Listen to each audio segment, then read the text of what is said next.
Hello and welcome to the latest Moviescramble podcast. Joining me today is my ever-reliable, now almost seemingly co-host, since Thomas is only occasionally with us these days because he has more of a life than we do. I talk, of course, about Mary. Mary, how the hell are you? I am very well, and yes, Emmy only appears when we're talking about part 14 of a series, so unfortunately today's episode doesn't fall into that category. Yeah, recently we had a wee chat about what we were going to be talking about over the next couple of months in terms of some more movie marathons and things like that. And of all the ones, I think there was two, and they were both horror films. And Simi says, yep, you can count me in for those ones. I'd really like to talk about those. So that was quite interesting. So diverging from that into the business of the day, today we are going to be talking about the 2024 horror film Longlegs. I know you're not afraid of a little bit of dark, because you are the dark. Which is directed by Osgood Perkins, stars Makita Monroe, and if you've seen any of the trailers, it kind of features Nicolas Cage as well, which you cannot really avoid. A lot of the publicity for the film has been around the fact that Nicolas Cage is in it, which kind of raises expectations where you've got a combination of a horror film and you've got one of his performances. Now, the film itself is a film that follows an FBI agent in pursuit of a serial killer who leaves letters, I would say, with cryptic messages on them and signed Longlegs at the bottom of them. The messages are that cryptic that they haven't been able to decipher them. And these letters have been found at crime scenes over a number of locations within the state of Oregon, I believe, in the 1970s. And the FBI have had no luck getting them at all. Along comes this rookie called Lee Harker, and she seems to have this almost clairvoyant ability, which she kind of plays down in a certain way, but it helps her in one of the early scenes in the film, and it sort of draws attention to her. So she's put onto this decades-long investigation and tries to get to the bottom of the whole Longlegs serial killer. And from there, it goes, I would say, a wee bit crazy, a wee bit dark. It's kind of all over the place, I would say, in terms of the emotional impact of it. What were your initial thoughts on the film, Mary? Did you know very much about it beforehand, and how did it hit you? God, like a sucker punch. I was so excited about this film because from the Oz Perkins films that I've seen so far, his cinematography is outstanding. His love of cinema and horror in particular is so clear from his work, and he can build up tension like nobody else I've ever seen. He's obviously got a huge moniker to live up to, and he absolutely does in terms of his contributions to cinema. So like everybody else, I had seen a trailer that gave nothing away and lots of posters that looked really cool, hinted at a bit of satanic panic, and it just seemed kind of right up my street. I love that sort of film. And I would say that this is one of these films that I definitely slept with a lamp on for the first couple of nights after I had seen it, because it's not gory and there's not a massive amount of jump scares, but there's something so unsettling about it that you actually cannot shake off for days in my case. So I'm a big fan. I know there's a lot of people that have gone into it with the hype being, up here, and they've maybe felt it's not lived up to it. But I thought it was a really, really unsettling piece of cinema that properly gets under your skin when you watch it. Mm-hmm. The whole lead up to the film actually getting released involved what's kind of called a guerrilla marketing campaign, in that the first trailers for it and the first images that they actually released didn't really give anything away at all, and it didn't actually mention the film until the very end of the wee clips and things like that, and they just sort of built up interest in that way.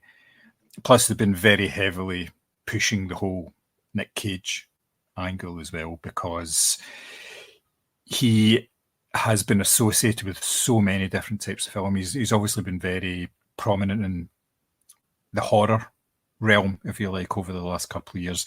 Some of it to do with the fact that he had a very well publicized money problem where he was on the verge of being made bankrupt, and rather than getting declared bankrupt, he basically did anything that came along for a couple of years, and he's never really stopped that. I think by now he's probably must have sorted out all his money problems, but he's never really stopped that output. It seems to be, it's really 2-3 films a year, and he's been doing that almost like right through the pandemic and everything. So the pre-publicity for this film was impeccable, because it, like you say, for some people it raised the expectations to kind of too high a level. But when you see the film itself, when you actually sit down and watch it, it's totally not what I was expecting. It doesn't feature an awful lot of Nick Cage, to be fair.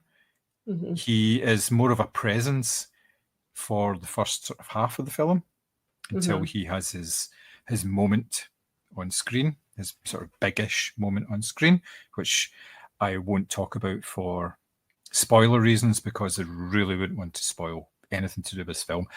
But I thought this film was absolutely fantastic. I thought from the word go, I was completely invested in it.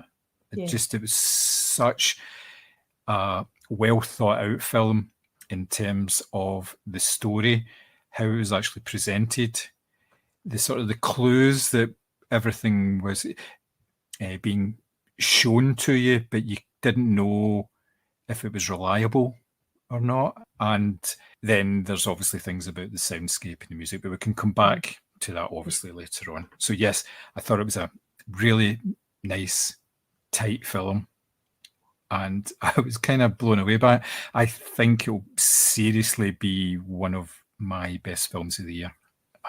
I could see that as well for me. Yeah, I can't see another horror film kind of topping it, because it's not wholly original. We have seen stuff like it before, but you do not see stuff like this very often at all.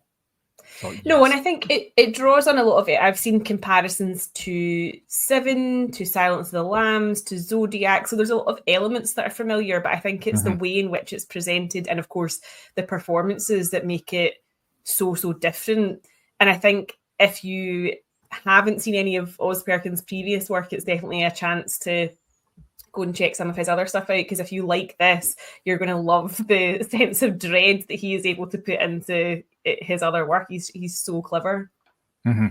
Like you say, the sense of dread is there right from the start. The very opening sequences of this film are presented to you as if it's almost like 16mm film. It's like home. It's like a home movie. Yeah, that's what I thought as well. And it's not even like 4:3. It's just this square in the middle of the screen, and it doesn't fill up the screen in any way, either, you know, up above and below or wide. It's just this image in the middle of a screen, this square image, but with the rounded edges as well. So it is very like this sort of home cinema, old home cinema stuff. And they use that for, we don't know it at first, but they use that for all the flashbacks and the history and things like that. So anything that's using that, it's almost as if someone's playing a movie in their head. That's what it kind of came across to me like. It was that kind of thing. Now, obviously, you can't sustain a whole film in that sort of style. So as soon as the titles hit, and the titles are like, fuck me, man, it's all red. So there's a real sort of reference and a nod to the likes of the Giallo films there. And I think that kind of works all the way through the film as well in terms of the style. But what did you think in terms of the style? So I think it's an interesting film in the sense that, like you said, so the titles come on and it's like bang, and it's, you know, this blood red, you know, and it's throughout the film there's all these like strange close-ups of things that you're not quite sure what you're seeing, and they're all blood red as well, and you're kind of like, is that, I don't know what that is. But it's a film that sort of oscillates wildly between this really over the top, you know, the giallo style and Nick Cage's performance, with something that's very sort of subtle and quite like closed in and dark, and really like a proper like police procedural, just very tight. And you know, the color coding is super, super dark. There's lots of kind of lingering tracking shots that sort of allow you to kind of breathe with the characters, or not breathe, as the case may be, because it's just so scary. But it does sort of swap between these styles very seamlessly, I have to say. This is not a complaint, but it's interesting how there's quite obvious attempts at being quite out there and over the top, but equally something that's quite muted for the rest of the film as well. Yeah, I think that's done with a certain amount of purpose, because if you have it one way or you have it the other way, you're going to have two very different types of film. If it's very low key for all of it, then you can tend to drift.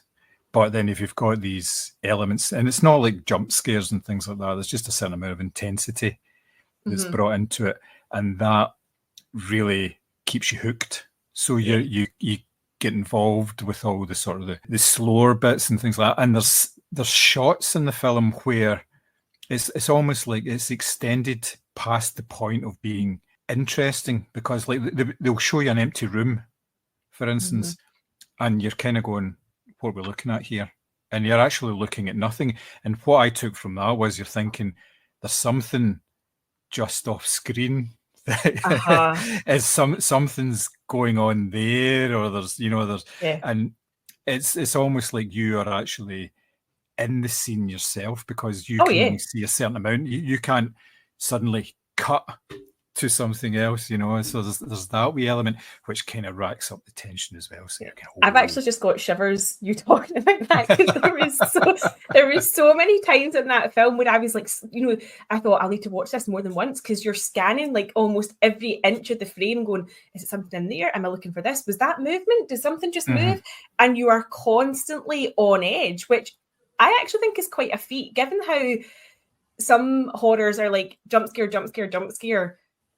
For me, the scariest thing in this film was sometimes the stillness, because you were just, I'm not saying you were anticipating a jump scare, but you were literally searching sort of every millimeter of the scene that you could see in front of you for a clue or a character or the slightest hint of movement. And I don't think that's, especially when for some of these scenes they were silent as well, so it wasn't like it was using sounds to push you in a certain direction. I think this is genuinely like quite a feat to actually have people so scared just looking at an empty room.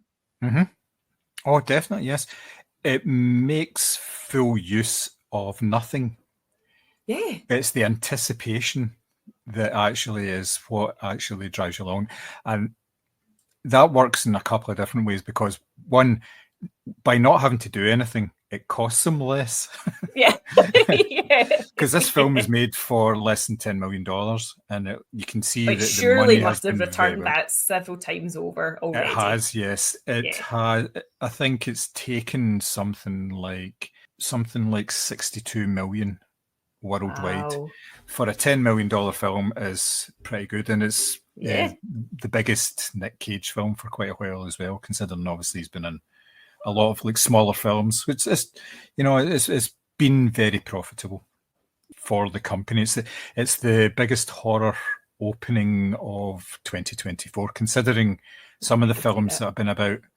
There's been like an Exorcist film and all that, so there's been a few contenders out there for that, but it's done the sort of business based on the fact that it was very well promoted and word of mouth was really good as well. So I totally agree with you in terms of the style of it. It was because it was set in the 90s, so you don't have mobile phones and all this sort of stuff. So the characters, it feels kind of detached in that way, that you're not in constant communication, and it explains why a lot of things happen in the film, because there's not that same level of communication. Now, you've mentioned the stillness, of course. The main character, Lee Harker, isn't exactly the most jumpy about of people at all. I would say she only adds to that. So what did you think of her performance? in that role. And what did you think of the character itself? So I thought that Michael Monroe was incredible. At first, I kind of thought maybe the character was being set up to be sort of neurodivergent, because there's a couple of scenes where she's obviously doesn't know how to interact with other people. But obviously that's just a bigger clue as to who she is and her upbringing.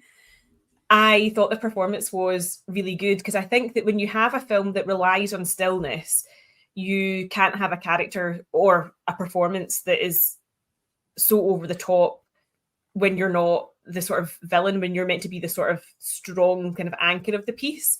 And I thought she really delivered, in the sense that, one, I thought that genuinely her like performance of conveying how frightened she was at times felt really legitimate as well. But also just the fact that she was a very curious character to me. She seemed very layered, and it was that I wanted to sort of pick apart, which obviously the film does as her character kind of develops and the cold case develops. And it was that really drew me in, is that she seemed very interesting. I wanted to know why she didn't know how to interact with people. I wanted to know why she was obsessed with this case and seemed to get linked to it.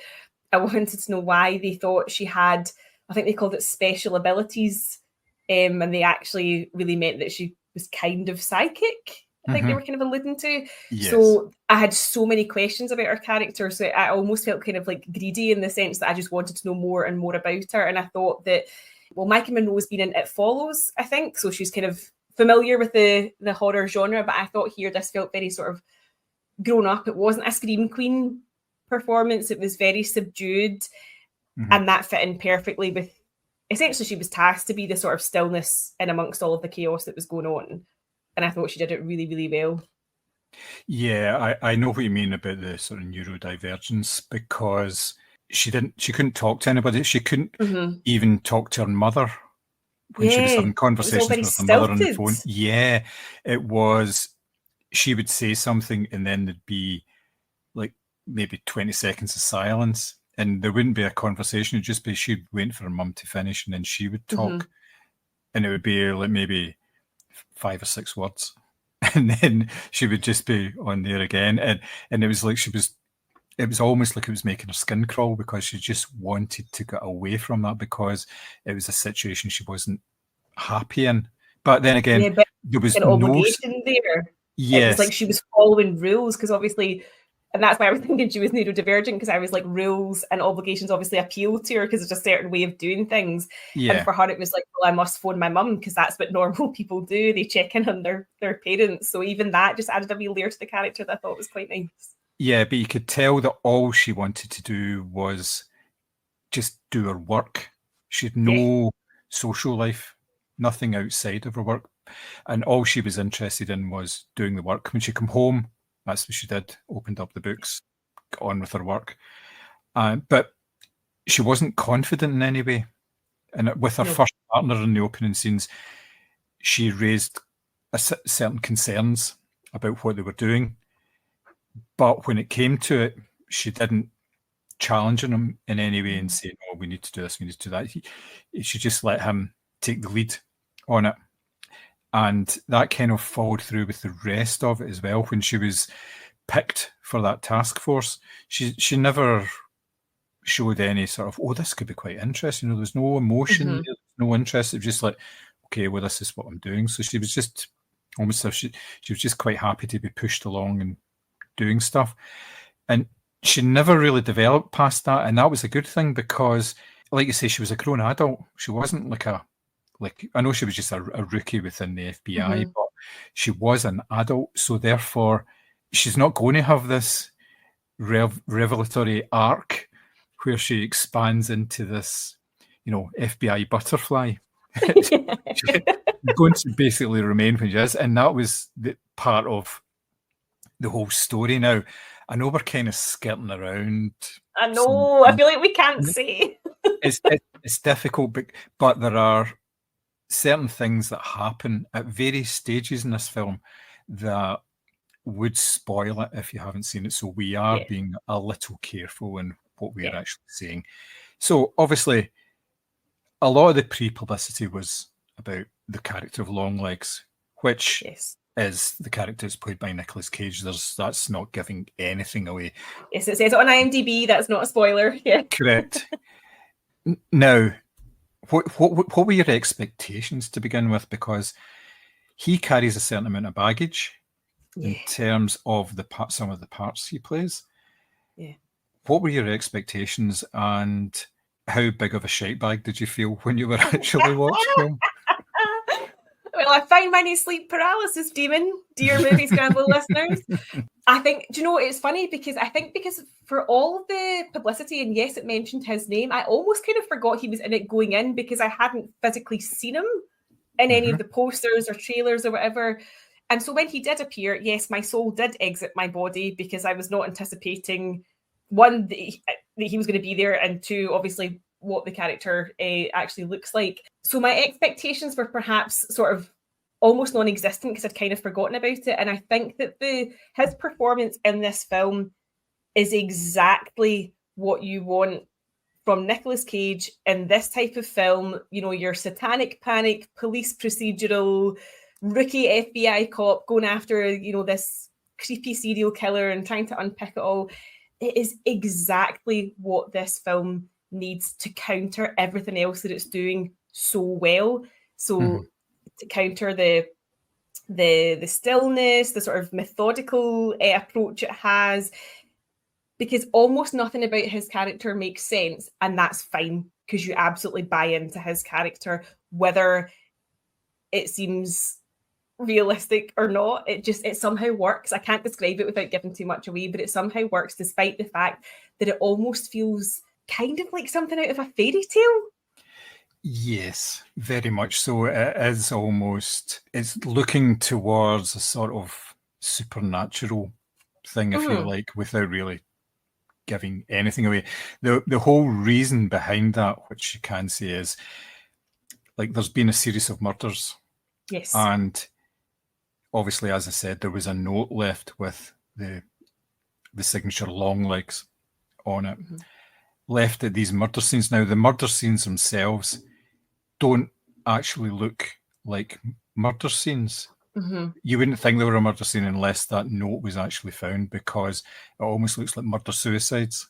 It looks like the father has killed everybody in the house and then killed himself. And it's very similar the way that these incidents happen. So at first, in some of the cases, I think initially they were dealt with as being sort of a murder-suicide, but it became apparent there was something going on other than that. So that's the whole background to his character. And the fact that they couldn't find any forensic evidence that he was actually in the house when these were happening as well, you're kind of going, okay, right, so I'm a bit... And then I was like, does he exist? I don't even know. Yes, so scary. There's the whole thing. For such a long time, you're kind of going, is this a real character, or is actually something happening? And of course, he does appear. Now, in total, he's probably only on screen for about 15 minutes, maybe not any much longer than that. Yeah, if you're lucky, yeah. Now, it's obviously very clever the way that they marketed it, because his name was front and centre, basically because that gives it a bit of brand recognition, the whole film. And I think he was more than happy to go along with that, because obviously he was fully involved in the production. He was fully involved in all the publicity for the film and everything as well. Did the rounds when it was out there at like film festivals and things like that. So he's obviously very invested in the film. But he is on screen for a surprisingly short amount of time. That's not a bad thing, because the character and the story demands that he is just a presence more than a physical reality. And I think that works very well. And I think it would be difficult to pull that off with another big name actor. They would probably it's make funny. Demands. I thought the same thing after I'd watched it, and I'd calmed myself down to a riot. I was trying to imagine who else I could picture in that role, and actually the answer is no one, because you're right. The character of Longlegs is used physically used so sparingly in terms of we don't actually see that much of him on screen, and it's so perfect because it's a very unique type of performance that's given. And as you say, it's more about his presence, and you alongside Lee Harker questioning your sanity, going, well, does this Longlegs actually exist or not? Because are we seeing him? Are we not seeing him? Or, there's a lot of, you're sort of questioning your own reliability as you're watching it as much as hers. But there's nobody else I could imagine doing that role justice, because I can't even think of another horror film where there's a character like that. Mm-hmm. It's so unique, and that's why I think that, even if we were going into spoiler territory, it would actually be quite hard to discuss, because it's just like nothing else you've ever seen. Yep, definitely. Yes, I can see. I am totally on board with you with that one. I think I couldn't think of anybody else who could possibly fill that type of role. Yeah, those long legs. Oh. That was terrible. I made myself sick. I'm really sorry. Yeah. To our now 2 listeners, I sincerely apologise for. I'm really Mary's sorry. Outburst. Yes, yeah. So, Osgood Perkins, you've touched on the fact that he is a pretty good filmmaker. What did you think of the choices that he made for this film? I'm thinking in terms more of the soundscape and the music and the colour palette and how he actually told the story. Basically everything. Just tell me everything. Yeah, sure, no problem. Soundscape wise, well, if you look at the soundtrack is also just not what you would expect for a horror film either. So again, no spoilers, but it's just I can't join the dots, but somehow he's managed to make it work. Mm-hmm. Soundscape wise, I think that sound and visuals were working together so seamlessly. Like, there's a tracking shot where I think Lee Harker's walking through her mum's house, and her mum's a hoarder, so there's loads of stuff, which in itself makes you uncomfortable because there's just all this old stuff hanging about the house. Yep. And there's a tracking shot where she walks through the room, like I think it's like from the kitchen to the living room, and I swear to God, the camera looks like it's breathing, almost like a pulse. It's like moving back and forward ever so slightly, like barely perceptible, but it's there. And then there's just like, in that scene, I think there's no sound, but then she moves into another room and it's like bang. And it's just and again, there's no jump scare because nothing happens. She's literally just walking into a different room. Mm-hmm. And you've jumped out your skin at absolutely nothing. And there's other scenes as well where she seems to be getting close to certain elements of the crimes that are being committed. So she goes down to like a forensic lab, and there's this horrible static sound that's used throughout the film that really gets into your ear. And that's down in the sort of pathology lab. It's also there when she's making phone calls to her mum. And there's just this persistent thing of nothing ever lets you be comfortable. So even when there's no sound used, you're shitting yourself. When there is sound used, you're shitting yourself. And the visuals that go along with that, you're just constantly wary of, where am I? What am I looking at?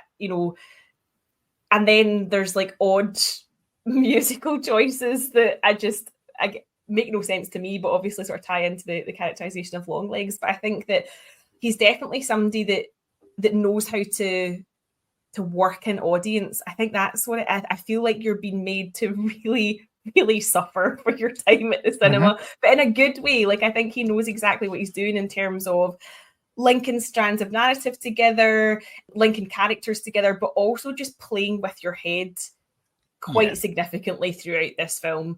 There's a lot of shots where the symmetry is quite striking, and that there'll be a character smack bang in the middle, but you are perhaps drawn to something that's happened top left and something that's happened top right.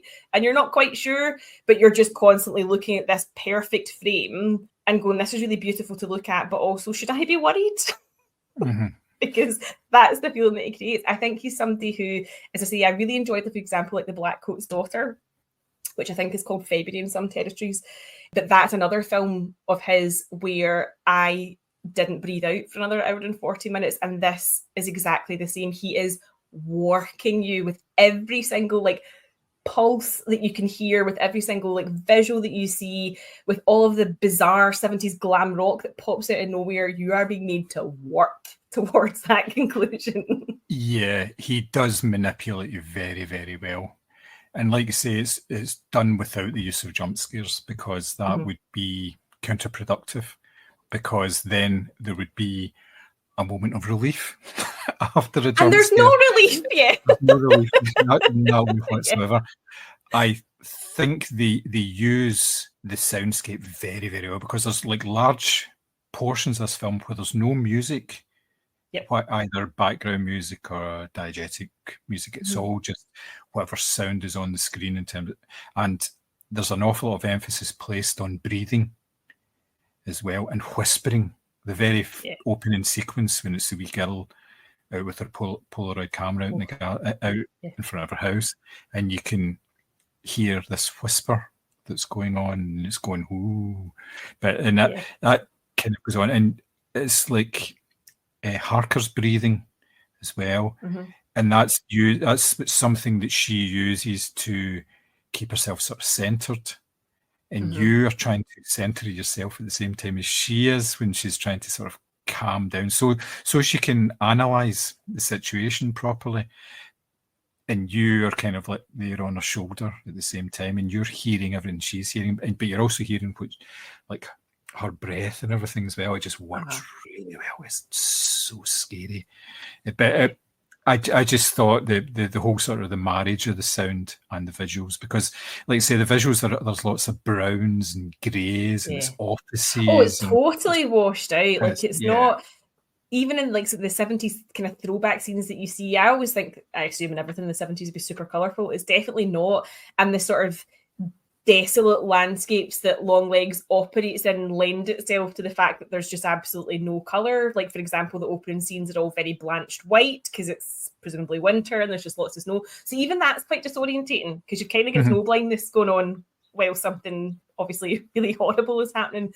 And then once you get into the 90s, like, I really loved all of the scenes inside the FBI building, because they had this like heavy wood cladding on the walls, and all the lights seemed this like horrible like urine yellow. So everything was just cast in this horrible murk. And then she's in a room sorting through like old case photos, and she's on this carpet that just looks filthy, and she's kneeling down on her hands and knees, and you're like, oh, everything about this feels like it's got its own layer of grime that you just can't shake off. It's horrible looking.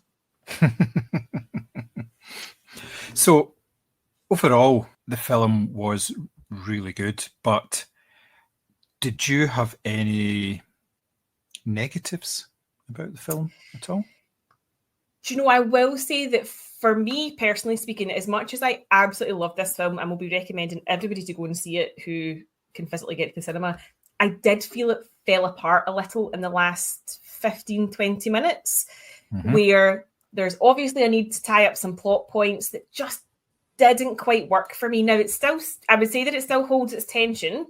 That last shot, it's like, that's a total mindfuck. What have you just done? But I would say that the last 15, 20 minutes of it just didn't quite work for me, in the sense that I perhaps thought this film was going one way. It's obviously chosen a different style of ending. And I thought it was going to tie up in a different way. So that didn't quite work for me. However, as I say, it didn't lose its tension, didn't lose its creepiness. It just perhaps didn't end the way that I thought it was going to. Yes, the reason I brought that up was basically because it was the same for myself. I felt there was too much of an explanation at the end. They could have left part of it sort of unsaid and just left it up to your imagination about what actually happened. And because my imagination was working overtime. Yeah, exactly. Same, yeah. It would have been perfectly fine, because it was a very good ending to the film, and somehow I didn't need to be told as much as I was told, and it did kind of sort of detract from what went before, but not to the extent where I thought it was poor. But yes, I think maybe there was just a wee bit too much there, which, I mean, I can understand why they did it, because it's good to tie up a film in a way. Yeah, but I guess it's strange in a sense that it's a film that definitely shows and doesn't tell. Yes. And then for the last 15, 20 minutes, it felt like it was doing a lot of telling, which I just didn't think it needed. No, you're right. And it has been brought up, and I've read a couple of reviews, and it has sort of touched on the similar sort of things, but it doesn't really take away from the the wholesomeness of the Yes. film in that way.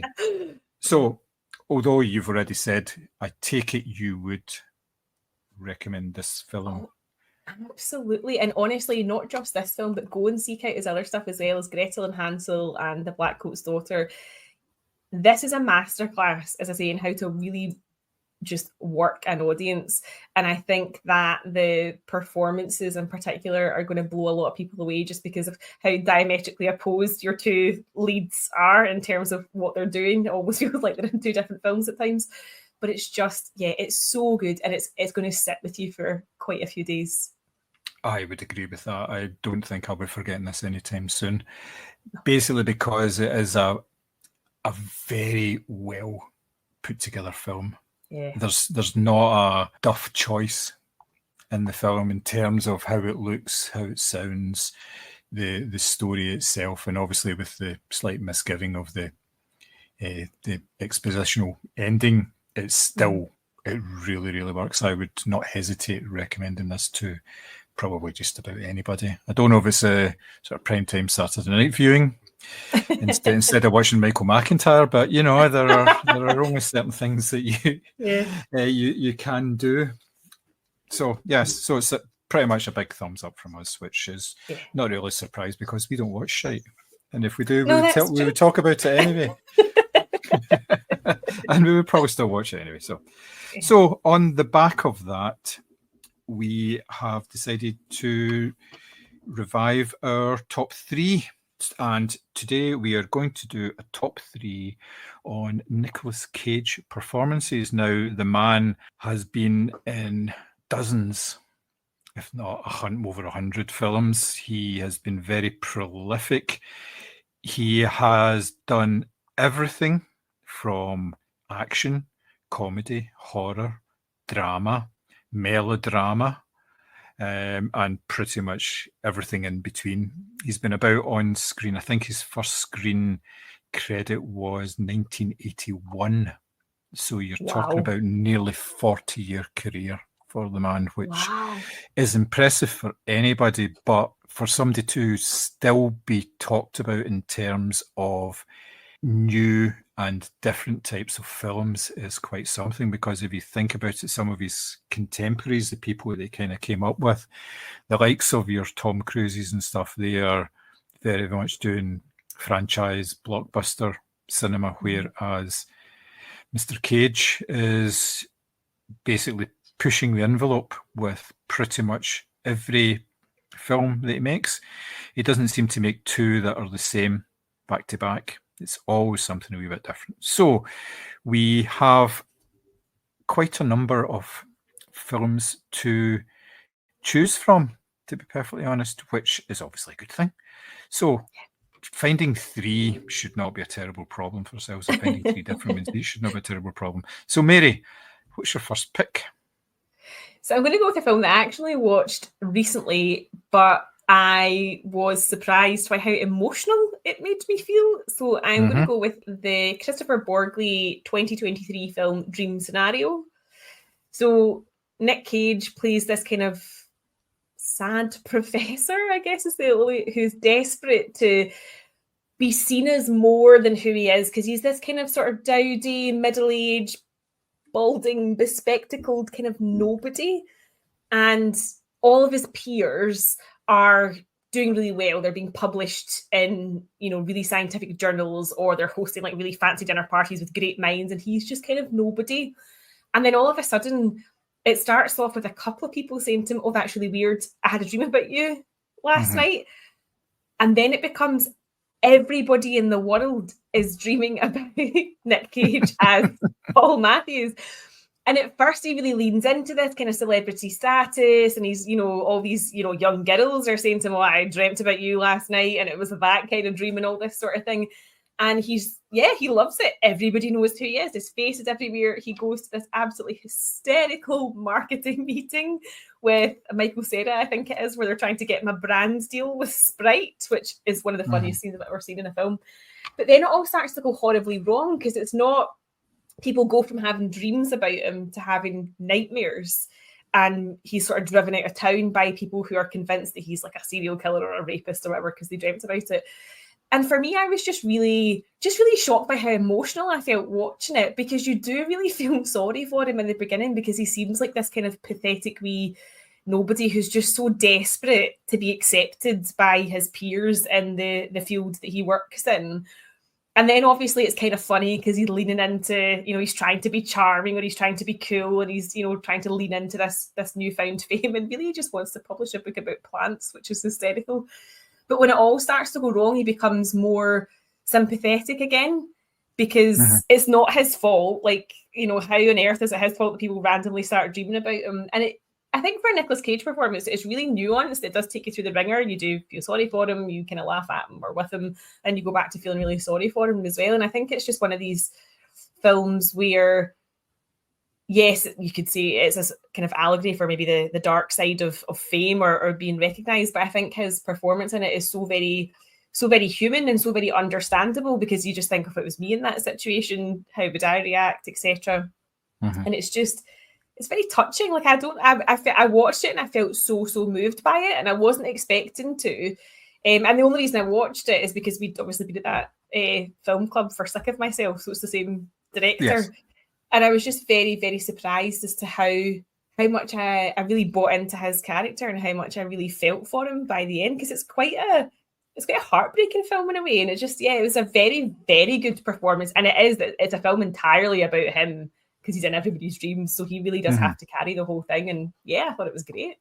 Yeah, it was really good. I saw it at the cinema when it came out, and like you say, it's an understated performance in a way. It's not what you expect. Yeah. He could have done something completely different in that film, but it's very well done, and it's got one of the most awkward sex scenes I've ever seen committed to celluloid. It's oh, when he stands in the darkness in the corner. Yeah. So bad. It's worth watching it for that cringe. Yeah, it's there's an awful lot of cringe in that film, where he's one of these people you can't really connect with others around him, considering he's in everybody's dreams and millions know his face. He doesn't seem to be able to connect. He can't connect with his own wife at times. So but yeah, good choice. Very good one indeed. My first pick is the 2018 horror film Mandy. In this film, Nicolas Cage is ultimate Nicolas Cage, I would say, in terms of the mad performance. It's set in the early 80s. He plays a guy called Red Miller, who is a former war veteran, and he's a recovering alcoholic. And he lives with his girlfriend, Mandy, who works in a gas station by day and reads fantasy novels by night. And they have this sort of nice relationship. They work, spend a lot of time together, and they're very, very happy together, very sort of in sync. But along comes this religious sort of death cult called the Black Skulls, which is this sort of biker gang. And they see Mandy, and the leader decides that he wants her for it's almost like a harem, if you like. He basically wants to own her.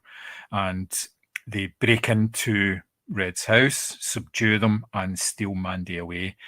And after going rather crazy on his own, he swears revenge against all of them, and basically shit happens after that.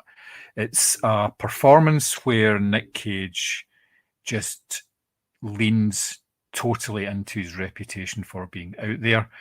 And if you take nothing away from tonight, take away the fact that there is a scene where Nicolas Cage is sitting in a bathroom wearing white Y-fronts and a t-shirt, drinking vodka, and basically howling. Yeah. And it's this one of my favourite scenes in the entire film. Yeah. It's this guttural howl and scream, and it's actually terrible to watch, but you cannot take your eyes away from those Y-fronts. It's just amazing. Because they're so white. I know. So white. I know.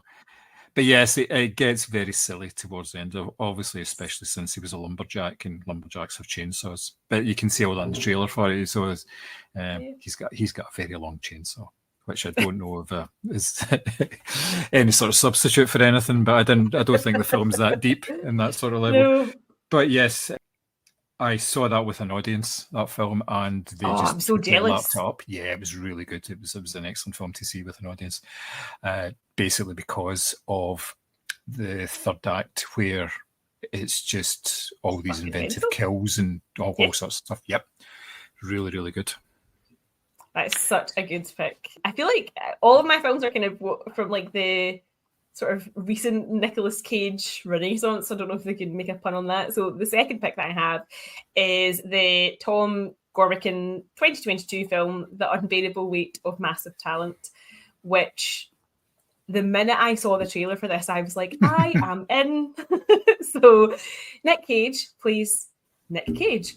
And I think he's offered like this ridiculous sum of money to come and play, or basically play himself at a birthday party of a superfan called Javi, played by Pedro Pascal. And before he goes there, he's recruited by the CIA basically to spy on Javi and the comings and goings at this party because he's related to supermassive drug dealers, all this sort of thing. And basically, if I can describe it as such, Nick Cage has to play all of his various characters in order to survive this film. And there's that classic scene which has been turned into a meme where him and Pedro Pascal are driving in the car out their faces on drugs and they're just beaming at each other. And it's just chaos. It's one of these films where, I mean, you're talking about Nick Cage leaning into sort of what he's known as for performance. This is like meta upon meta, because obviously he's playing himself, but it's just it's so much fun to watch. The title itself I just think is hysterical, and him and Pedro Pascal have a really good chemistry together as well, actually, which really carries this film along because it is very very funny, but at the same time there's like violence and a big drug cartel and all this other stuff going on. So I think this was the first film that I saw of his, in fact no, that's not true, it might be the second film that I saw of his recently, where I was like, is Nick Cage a good actor? Because I've always thought of him as being in things like, as you said, like National Treasure or Ghost Rider and stuff like that. I've never really sort of taken him seriously. Whereas in this, not only is he quite happily taking the piss out of himself, but he's also taking the piss out of his own performances that he's given in films as well, which I think is just, again, I can't imagine any other actor doing this. Yeah, yes. For an awful lot of people, he's not regarded as being a particularly good actor, and B, just taking on, it just has these sort of gonzo roles, which I think is very disingenuous, because the fact that if you look at the range of performances that he has given, and like I mentioned at the top of this wee segment, it's been he's done a bit of everything. Now, if somebody can do serious drama and can do comedy, then he's definitely it's the same problem that people have with certain actors. They get typecast and they only think of them as a certain person or able to do a certain role, so it's a wee bit disingenuous sometimes, but it's always nice when you can see something and think, actually, he's fairly decent, he's actually a pretty good actor. So yes, I'm just looking at the credits to see if he has actually, because there is a wee, obviously, like Wicker Man, like piss take in that film as well, and just like he is so comfortable making fun of himself, which I think is actually really refreshing, because when you think about his peers, like, again, this is what I mean about, you couldn't imagine anyone else being so willing to absolutely be like, yeah, do you know what, that was a bit hammy, or I totally chewed the scenery in this. Like, it's just very very funny. Yeah, he did win an Oscar for Leaving Las Vegas. Yes. Yeah.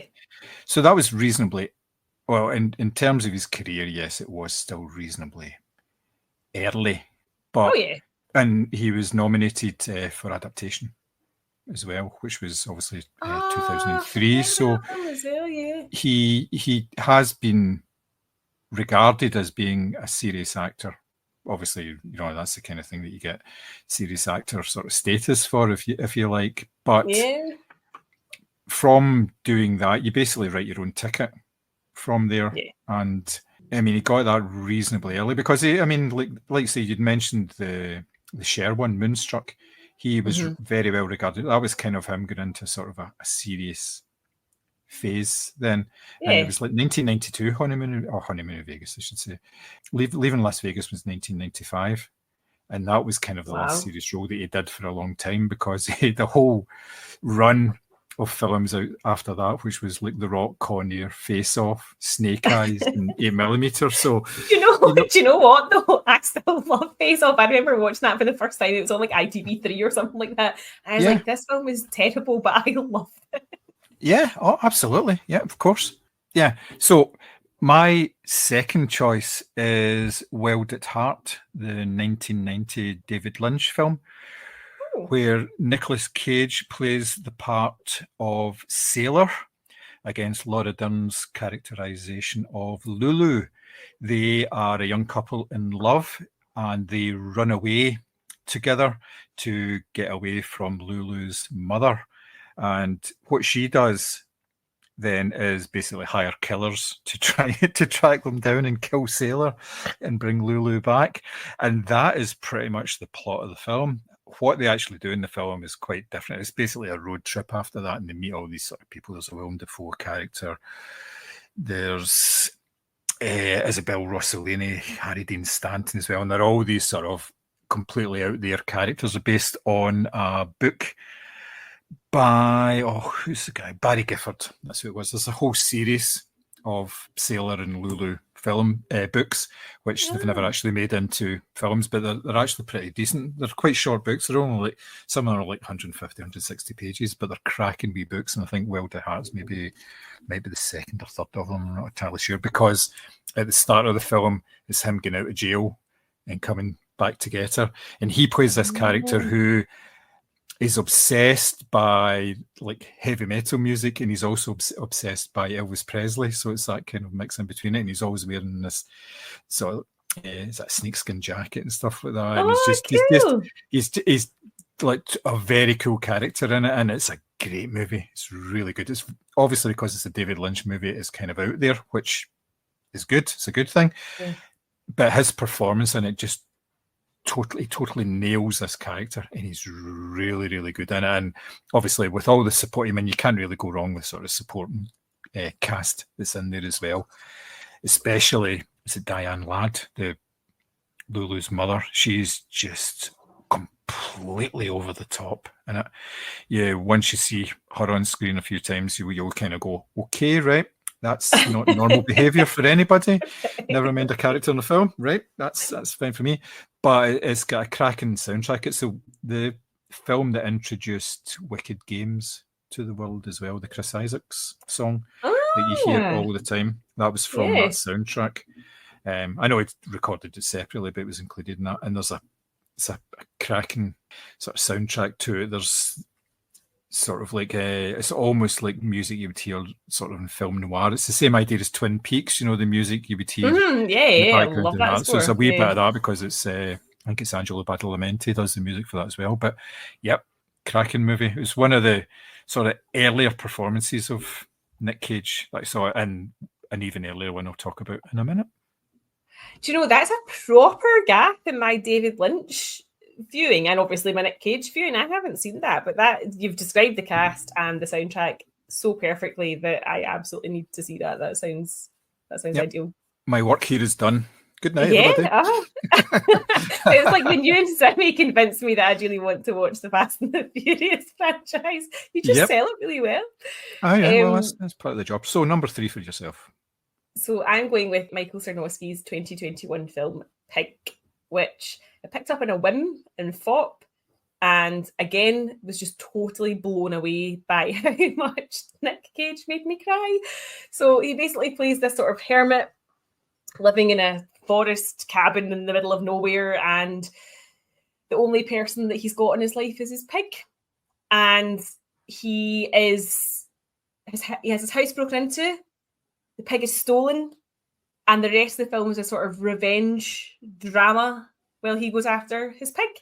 And I think he honestly has about 5 lines in the film, all of which are who has my pig? But there's so much conveyed through. He just looks so sad and crumpled and worn down, and kind of similar to Mandy. There's lots of kind of batshit violence as he escalates his efforts to try and get his pig back. But there's kind of more to it than just that. There's the background of how his character came to be, living in the woods in the middle of nowhere, cut off from society, what his life was like before that kind of career path that he'd chosen. And again, it's just a very layered, sympathetic, and very authentic feeling performance. It is batshit, but it's not the batshit Nick Cage performance, for example, in like The Unbearable Weight of Massive Talent. It's very much more in line with kind of Dream Scenario in the sense that his character is very sympathetic and the performance is very subdued. You do believe that he could kick the shit out of anyone he encounters in this because he's very sort of solidly built and he looks very mean and aggressive. But then there's also these really touching moments where you can tell he just really loves his pig and you really want him to get that pig back, basically. It's definitely this was the film, I think, actually out of everything of his that I saw recently where it kind of kicked off my interest in his filmography again, because actually I couldn't believe the performance was so good in this. Yeah, it was a surprising film because again I kind of went into it with Nick Cage expectations on what it would be like. Yes. And it I feel like that should be a thing of its own. Yeah, and again I don't know why I do that because every time it's different. There isn't a typical Nick Cage performance anymore. And this one, like I say, that there is like violence in it, but there's a lot of times when it could quite easily have come to violence and you're kind of expecting it and it doesn't happen. He pulls back from it, and yeah, like I say, he doesn't do an awful lot of talking in this at all. And I thought it was a great film. It was really, really good, and it was one of these sort of kind of low budget things and first time directors. You know, he does an awful lot of work with like new and emerging talent, which I think that's what's so interesting as well, because if you look at this first time director, Osgood Perkins, really offbeat director, Christopher Borgley literally had one film under his belt at that point and it was in Norwegian. Like his choices are so interesting, and I think that, as you say, I mean, I think he's pretty much in every genre apart from a musical, correct me if I'm wrong, but even within no two performances are the same, so you're not going to get a horror film where Nick Cage does the exact same thing. And I think having had this discussion about Longlegs and his filmography, I definitely appreciate more, because I think I had in my head Con Air, The Wicker Man, and that sort of thing. Whereas he's so capable of all these incredible performances that just, I mean, this film, I don't even know, I can't remember being in the cinema. As I say, I picked it up on a whim on a trip to FOP, totally flew under the radar and absolutely blew me away. I think it might have come out at some point during the pandemic. I don't think it would. I think it might have 2021. It would have been, yeah. Under normal circumstances, if they got some sort of release, you'd have probably been able to see the GFT or something like that. But no, obviously there was no chance of that actually happening. But yes, very good performance, a very good choice for a change of direction, but not in sort of a radical way in terms of what we've been talking about with him working with directors that have only made a couple of films. My third choice is Raising Arizona, the 1989 comedy film, which is a Coen Brothers film. It was only their second movie at the time. Now, Nick Cage hadn't been in an awful lot of stuff before then. He'd been in a few things, but he actually is the main lead in this. He plays the part of H.I. McDonough, who is an ex-con who falls in love with a police officer, Holly Hunter, and he puts his criminal past behind him in order to settle down and have a life with his new wife and raise lots of babies until they find out that they can't actually have children. So their way to solve this particular problem is to steal a child from a couple who's one of the sort of big head honchos in the sort of area, steal one of their 5 babies. Given and the reasoning for that, the reasoning for that is they won't miss one; it'll be fine. So they basically steal this baby, and then hilarity ensues as they try to raise the child while keeping away from everybody who's actually looking for the child. And it's just this brilliant sort of knockabout action comedy. And he is superb in this because he's got this sort of wide-eyed look, just sort of crazy look for most of the film. And he's got this wee moustache and his hair's all over the place and he's just totally unkempt. But he's hilarious. He does comedy so well. He completely leans into the character and he basically just gives it everything. And it's just such a funny performance. And again, it kind of showed early on that this guy is kind of capable of all sorts of performances. Now, from there, he could have gone on and just done comedies for the rest of his career, and he'd have been quite good at it. But he obviously tries to do things that are completely different. Same time, same way that the Coen brothers do as well, because their previous film format was Blood Simple, which was very heavy, very dark, very noirish. They wanted to do something opposite to that, and I think in the same sort of lines, I think the only thing they haven't done is a musical. Which they watch kind this of space. Imagine a Nick Cage Coen Brothers musical. But yes, it kind of indicated fairly early on that this is a guy that he's you so really want to see capable on screen. Yeah. It's funny you mentioned his hair in this, because when I was reading about Dream Scenario, it said that he is quite specific. He picks his own hairstyle for every film, because obviously in Dream Scenario he's just got that kind of like what I would call it the monk haircut, is bald on top with hair around the sides. So for every film, when you think about some of the looks that he's had that's so distinct, and it also made me think about Longlegs, how much input he had into the look of the character there. He obviously is confident enough to have these kind of strong ideas as to how these characters should be realized on screen, and when you look, not only has he got this body of work that's so different, all of his characters have looked really different as well. Yes, it's intentional because he's trying to make them unique, I think. And like you say, actors put an awful lot of effort into the whole character. They build, even if there's nothing actually going to be on screen, they build like backstories for them and everything. So they're familiar with what they're playing, and that may not necessarily have any bearing in what actually happens on screen, but it informs their performance. And so it's the same way that John Travolta, the first thing he does is the walk. He works out how a character walks first. So it's a similar sort of thing to that. It's a way to get into character, isn't it? By a hairstyle or whatever. So yes. Yeah, because he's not naturally bald. He doesn't have male pattern baldness. Not yet. He's still got a wee bit on top. Yep. Not much. Interestingly, for the Longlegs film that I saw, I thought he'd put a kind of red tint through it, and I wasn't sure if that was on purpose or not, but it was definitely a look. So, yes. Probably for his next film. Yep. So there we have it. Top three. Obviously, Nick Cage, he has 120 credits on IMDb. No. Yes. That's insane. Yeah, because like I say, he's doing 3-4 films every year. He's been doing that for a number of years. He's not doing quite as many, but he's done loads and loads. And like I say, I could have kind of chosen this list about 4 or 5 times over based on... Yeah, I didn't realise how many of his films I had actually seen. Yeah. So just for a point of comparison, because you mentioned Tom Cruise as a peer, Tom Cruise has 52 acting credits, so exactly pretty much half or less than half actually of what Nick Cage has. That's mental. Well, a lot of that's got to do with the type of film that he's doing as well. The bigger budgets film, they take minimum 2 years. Even if he's the way Tom Cruise does it at the moment, it's back to back. He's finishing one and he's basically starting the next film. Whereas Nicolas Cage can quite easily move from one to another because there'll be small productions. There'll be 3-4 weeks actually shooting, and maybe like a wee bit of work beforehand, a wee bit of pre-production, and obviously there's a whole getting into the character sort of thing. So if you're talking about, say, a 10-week shoot at the most, sometimes it's even less. Sometimes you're talking maybe 3 or 4 weeks at the most for these films that cost like under 10 million. They don't have the budget to do a lot of that. So say you're talking about less than a month for a film to be shot.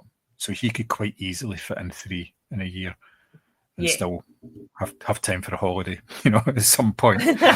Just kind of detox and become normal again. But yes, he's very prolific.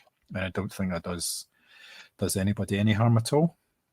No, it's fascinating because, as you say, he's well out of the woods, presumably with his like financial stuff. So it's clearly just a passion and a drive. And I think, do you know, I do think it's really admirable that he does work with a lot of smaller productions and first-time directors and lends his name, for example, to the likes of Longlegs as the big name on the poster, because sometimes you just wonder, you know, how these are great films and how else would they be seen, but not for him going out promoting them and obviously being in them and things like that as well. And it does make you wonder about how many people are sort of giving of their time in that way. I'm not saying he's doing it for charity, obviously he's getting paid, but it's just interesting that he's choosing these projects over, presumably he gets a lot of big budgety, blockbustery type things coming his way as well.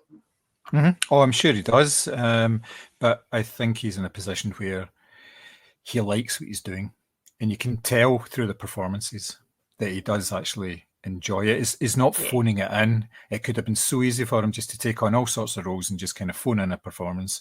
The same way that John Cusack did that. He went through like a whole series of films relatively recently, in the last sort of 10 years or so, and they're all rubbish.